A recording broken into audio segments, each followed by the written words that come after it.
अस्सलाम वालेकुम my YouTube family, कैसे हैं आप सब लोग। उम्मीद है कि आप सब खैरियत से होंगे और हम भी यहाँ पर खैरियत से थे। जो ये हमारा वीडियो है ना, ये है चौथी सेरी का।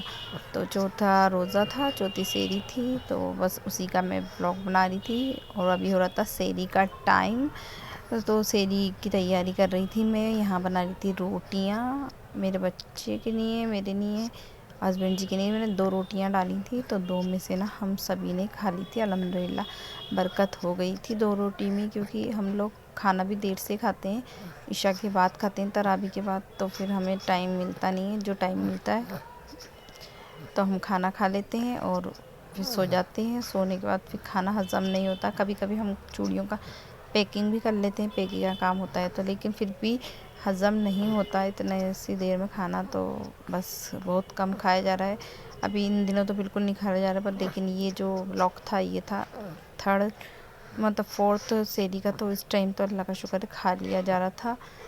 और रोटी बना के मैं, आप सोचोगे इतनी लंबा वीडियो सिर्फ रोटी बनाते हुए, हाँ तो ये हो गया था लंबा, मुझे पता नहीं चला था। और मैंने सोचा चलो इसी बहाने थोड़ी सी आप लोगों से गपशप ही मार लूँगी मैं। और ये देखिए हम बैठ गए थे सेरी करने के लिए दस्तरखान पे। और देखिए शीरमाल थी, ये वाले लाए थे, तंदूर वाले नहीं थे, वैसे थे माइक्रोवेव, दूसरे वाले तंदूर के थे, मतलब जो रोटी वाले तंदूर वाले नहीं थे ये। और दूध वगैरह लेके हम लोग बैठ गए थे। या पानी भी हमने साथ में ले लिया था और खाने लग गए थे हम अपनी सेरी अल्हम्दुलिल्लाह। आप लोग भी आ जाइए, हम लोगों के साथ सेरी कर लीजिए। और आप लोगों के रोज़े कैसे गुजर रहे हैं मुझे ज़रूर कमेंट करके बताइएगा। और फिर हम सो गए थे और फिर हम उठे थे। उसके बाद आज मैं इतनी कोई ज़्यादा बिज़ी थी कि मैंने कोई व्लॉग ही नहीं बनाया। तो सीधे मैं पालक की पकौड़ियों का वीडियो बना रही थी। मैंने इफ़्तार के लिए हमने पालक की पकौड़ियाँ बनाई थी आज इफ़्तार में, और बहुत ही कोई यम्मी यम्मी सी बनी थी माशाल्लाह से, बहुत अच्छी बनी थी, बहुत मज़े की, बहुत कुरकुरी करारी बनी थी। तो मैंने सोचा आपके साथ शेयर कर देती हूँ ये भी, कि बहुत ही प्यारी पकौड़ियाँ बनाते बनाते मैं वीडियो बना रही हूँ। और आजकल पता नहीं क्या हो गया है, मेरी वीडियो बनाती हूँ ना बड़ी घबराहट सी होती है, ठीक से मैं वॉइस ओवर भी नहीं कर पाती, ठीक से आप लोगों से बात भी नहीं कर पाती। फिर भी आप लोग मेरे वीडियो देखते हैं, इसके लिए आपका शुक्रिया। मैं डेली अपडेट करने की कोशिश करती हूँ कि मैं डेली ही आपको वीडियो बना के भेजूँ, लेकिन हो नहीं पाता। लेकिन कोशिश हमेशा रहती है इंशाल्लाह। आजकल तो अल्हम्दुलिल्लाह डेली ही मेरे ब्लॉग आ रहे हैं। और देखिए शक्ल से आपको दिख रहे होंगे कि कितने कोई करारे बने हैं ये। इसमें हमने बेसन के अंदर नमक, मिर्च, हल्दी और थोड़ा सा धनिया पाउडर और अमचूर डाला था, और पालक डाल के हमने इसकी पकौड़ियाँ बना ली थी। आज इफ़्तार में अल्हम्दुलिल्लाह यही था बस। 2 तरह की चटनी थी, पकोड़े थे और खजूर थे। आज कोई और चीज़ या नेमत अल्लाह की हमारे पास नहीं थी माशाल्लाह। खजूर थे, पकोड़े थे, ये भी कोई कम बात नहीं है। तो हमने रोज़ा खोल लिया था, इसलिए आज बहुत सिंपल सा मेरा ब्लॉग बना था। और आज कुछ था नहीं, इस वजह से मैंने कुछ काटा ही नहीं था। फ्रूट वगैरह होता तो मैं ज़रूर काटती। फिर भी अल्हम्दुलिल्लाह ये भी कोई कम नहीं है, अल्हम्दुलिल्लाह बहुत ही यम्मी बने थे। और अब आ गई मैं नेक्स्ट डे। ये देखिए ये है 5th रमज़ान का। इसके सेरी का मैं ब्लॉग, मतलब वीडियो मैंने शूट किया था, बट सेव नहीं कर पाई, पता नहीं कैसे ना, कैसे वो लॉस्ट हो गया। तो मैं सीधे आई हूँ 5th इफ्तार के ब्लॉग में। तो यहाँ मैंने ना गोभी कट कर ली थी। आज मैंने डिसाइड किया था कि मैं गोभी के पकोड़े बनाऊंगी, और गोभी रखी हुई भी थी, ये ख़राब ना हो जाए, इसलिए मैंने सोचा आज मैं गोभी के पकोड़े बना लेती हूँ। मैंने 2-3 दिन पहले गोभी की सब्ज़ी बनाई थी, तो उसकी बची हुई गोभी थी, मतलब कच्ची थी ये, मतलब जो इतनी मेरे काम में आई थी मैंने सब्ज़ी में ले ली थी, बाकी की मैंने उठा के रख दी थी फ्रिज में। तो बची हुई गोभी थी, तो मैंने इसको कट किया था बारीक बारीक। इसमें मैंने डाला था बेसन, मिर्च, हल्दी और ये आमचूर पाउडर और नमक डाल लिया था। और मैंने इसके बहुत अच्छे गोल गोल बढ़िया बढ़िया टेस्टी वाले पकोड़े बना के तैयार कर लिए थे। और ये थोड़े अलग टाइप के बने थे। मैं ज़्यादातर जो बना रही हूँ आजकल इफ्तार के लिए, थोड़े चपटे वाले पतले बेसन के बना रही हूँ, थोड़े मोटे से बने थे। और मोबाइल की रोशनी मतलब मेरा मोबाइल इतना अच्छा नहीं है, आपको पता ही है, तो थोड़ी सी ब्राइटनेस की होगी। तो फिर मैंने लाइट जलाई और फिर आप लोगों के लिए क्या आप लोग देख पाए कि पकोड़े कैसे बनने, इसलिए मैंने गोला लगाया, या मेरे बेटे ने गोला लगाया कि अम्मी आप पकोड़े बना रही हैं तो व्यूअर्स जो हमारे हैं वो कैसे देखेंगे। तो फिर उन्होंने ये जला दिया था। और देखिए मैंने तेल गरम कर लिया था यहाँ पे,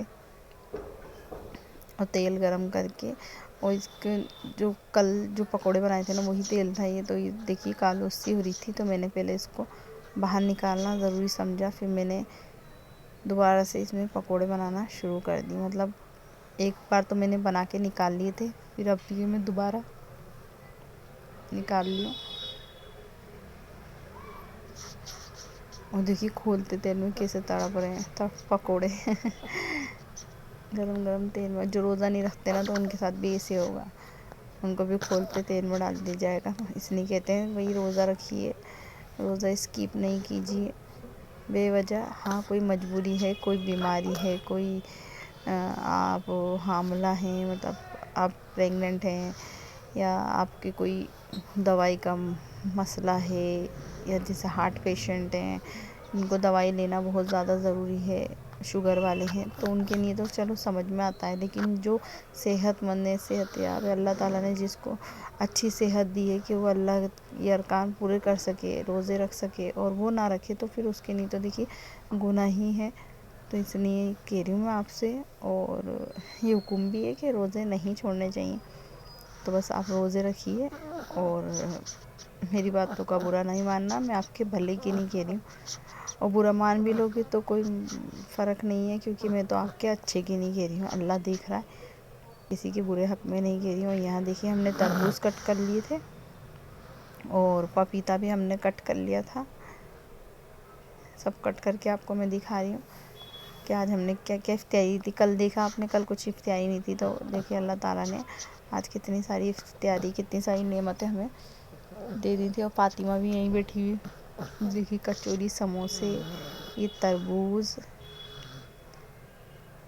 ये देखिए पकोड़े हमारे गोभी वाले, यहाँ आ गए पालक वाले पकोड़े, थोड़े से मैंने बनाए थे, कल का जो बैटर बचा हुआ था उसमें से मैंने बना ली थी। ये दाने से और खजूरें, और यहाँ देखिए मेरा बेटा चटनी निकाल रहा है जो समोसों के साथ आती है ना पैक होके, वही वाली, ये ग्रीन चटनी है, तो वो ये निकाल रहा था, और बहुत अच्छी टेस्टी आई थी, यमी यमी। ये देखिए, तो इसने ये भी निकाल ली थी क्योंकि अच्छी लगती है, खट्टी मीठी है, इसका टेस्ट बहुत अच्छा होता है, खट्टा मीठा होता है।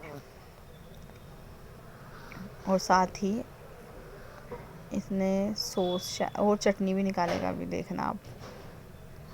चटनियाँ तो बहुत ज़रूरी हैं इफ़्तार में हमारे, मतलब समोसे और पकोड़ों के साथ लगती हैं। ये देखिए इमली की चटनी जो मैंने रमज़ान से पहले बना के स्टोर करके रखी थी, वो भी इसने निकाल ली है 2-3 चम्मच।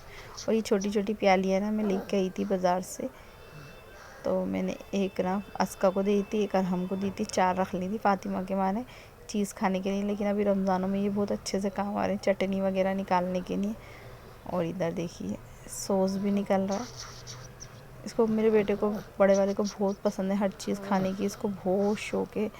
ये वो छोटे वाले को भी बहुत शौक़ है, लेकिन उसको मतलब इतना खाता नहीं है, मतलब बस ऐसे शौकिया तौर पे। बाकी बड़े वाले को शौक़ है खाने का भी, खिलाने का भी, और लाने का भी। और इधर मैं बनाना कट कर रही थी क्योंकि ये भी हमारे इफ्तारी में लगेंगे। बनाना शायद 2 ही थे, तो मैंने दोनों ही कट कर लिए थे। थोड़ा थोड़ा ही होना चाहिए फ्रूट, हर तरह का फ्रूट हो या फिर ना भी हो तो 2-3 तरह का हो, थोड़ा थोड़ा ही कट करो कि बहुत ज़्यादा भी ना हो जाए। और इधर देखिए हम शरबत बना रहे थे, और ये देखिए चीनी डाल दी थी हमने थोड़ा सा। मैंने कहा शरबत भी हम तैयार कर लेते हैं अपने इफ्तार के लिए, तो चीनी घोलने रख दी थी मैंने। और इसमें रूह अफ़ज़ा डाल दिया था, रूह अफ़ज़ा का शरबत बनाया था। आपको कौन सा शरबत पसंद है हमें बताइएगा, कौन से फ्लेवर का कौन सा पसंद है। हमें तो रूह अफ़ज़ा सबसे ज़्यादा पसंद है, सबसे फेवरेट हमारा रूह अफ़ज़ा ही है। तो ये आपको जग में इतना सा लग रहा होगा, बाकी काफ़ी सारा है, उसमें मैंने दूध डाल दिया था काफ़ी सारा। मलाई मलाई का रबड़ी वाला दूध था, बहुत टेस्टी। और इसमें हमने पानी डाल दिया था बर्फ़ की जगह, क्योंकि अभी मौसम इतना गर्म हुआ नहीं है कि बर्फ़ का यूज़ किया जाए। तो बस इसमें मैंने नॉर्मल टेम्परेचर वाला जो था दूध, और दूध तो फिर भी ठंडा था, पानी मैंने नॉर्मल ही लिया था। पानी मैंने बहुत कम डाला था, बिल्कुल थोड़ा सा। और देखिए लग गया हमारा दस्तरखान। और गन्ने का जूस भी मंगाया था, वो भी आपको दिख रहा होगा दस्तरखान पे। तो आ जाइए हमारे साथ इफ्तार कर लीजिए, और हमें ढेर सारी अपनी दुआओं में याद रखिए और दुआ कीजिए हमारे लिए। और ये देखिए अंगूर पपीता भी लग गया है साथ में। तो बस आप दुआ करते रहिएगा हमारे लिए।